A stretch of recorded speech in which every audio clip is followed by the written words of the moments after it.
Hogy a munkahely teremtés, tehát hogyha egyenleget vonunk, akkor valójában a regisztrált munkanélküliek száma csak azért csökken, mert már nincs utánpótlás gyakorlatilag, sajnos. Ez a demográfiai adottságainkból következik. Tehát valójában kétségtelen, ha egy zöldmezős beruházása mondjuk a Suzuki cég, vagy az Audi, vagy egy másik, akár a Porsche-t is nézem, munkahelyet, zöldmezős beruházással pótlagos munkahelyet teremtett, és még viszonylag itt egy technológiát is hozott be. Tehát tessék megnézni például ugye az élelmiszeriparban, az élelmiszeriparnak a privatizációja révén az Unilevernek, amelyik az étolaj például egyik terméket emelném ki, 100%, amit kitűnően Magyarország is elő tudott volna állítani egy korszerű technológiával, külföldi kézbe került át, és gyakorlatilag a profitnak a jelentős része 70%-a elhagyja az országot, és nem itt fektetik be. Az exportnak több mint 70%-át a külföldiek kezén keresztül megy, és nem itt fektetik be. Tehát mi a megoldás? Én azt kérdezem, hogy mi a megoldás? A megoldás az, hogy a külföldi befektetőt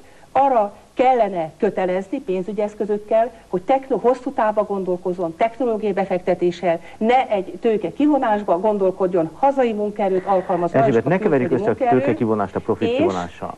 Hát a tőke kivonás, mi az, hogy tőke kivonás? Hát hogy ő hozza ide be a tőkét? És viszi is ugyanúgy ki egy másik csatorna, nem csak a profitját viszi. Hát a profit tőkét kivinni, akkor az azt mondja, hogy kiviszi egy gyárát, nem? A közgazdaságilag a profitát már ne... Na, tehát de a tőke marad? De nem számol, nem a gyárát viszi ki. Egy bizonyos értelemben például, hogy ne magát például a Kecskeméten a konzervgyárnál, amikor neki lejárt ez a bizonyos 5 éves adómentessége, jelenleg kiviszi gyakorlatilag fizikai értelemben is a gépeket kiviszi azokat a tőkeforrásokat, kiviszi a portfólióját, elhagyja az országot. Nem csak a profitja hagyja az országot, de számára már nem jövedelmezés eltűnik. Ilyen volt a szekszárdi húsipari vállalat, számtalan sok ilyen. Azért, mert már olyan esetleg ugye adóbefizetési mentességétől megszabadult, és megy tovább, és elmegy mondjuk Romániába, Lengyelországba, megy.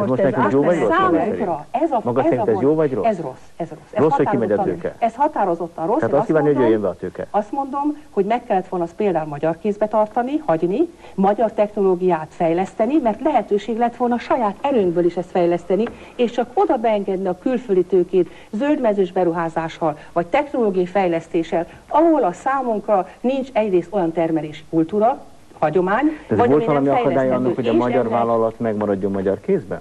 Pénzügyi feltételei is volt természetesen, mert egy lezajlott privatizációnál de mi akadály volt, hogy ön vegye meg, vagy én vegyem meg? Természetesen a saját tőke hiány, de ezt nem lett volna szabad így eladni. Vagy tőkét kellett volna teremteni a vállalatok számára, mint akik nem feltétlenül. Hát azt hiszem, hogy az élelmiszer... Akár Franciaország, Lengyelországban is a hazai vállalkozóknak például kamatmentes hitellel biztosító vagy alacsony kamatozású hitel a vállalkozók számára. Nagyon sok pénz a Magyarországon, a bankok számára lehetett volna ennek a biztosítása. Az élelmiszeripar tekintetében. Például a bankok hiteleznek. A nemzeti identitás és a megőrzése egyik kiemelkedő feladat. Hát ez a kultúra problémája. Ez a kultúra szellemiség természetesen. Most ebben nagyon komoly kormányzati feladat is van, vannak a helyi közösségeknek feladatai, az oktatásnak feladatai, mert jó magam is, aki egyetemi tanár lévén egyetemen oktatok, elég régóta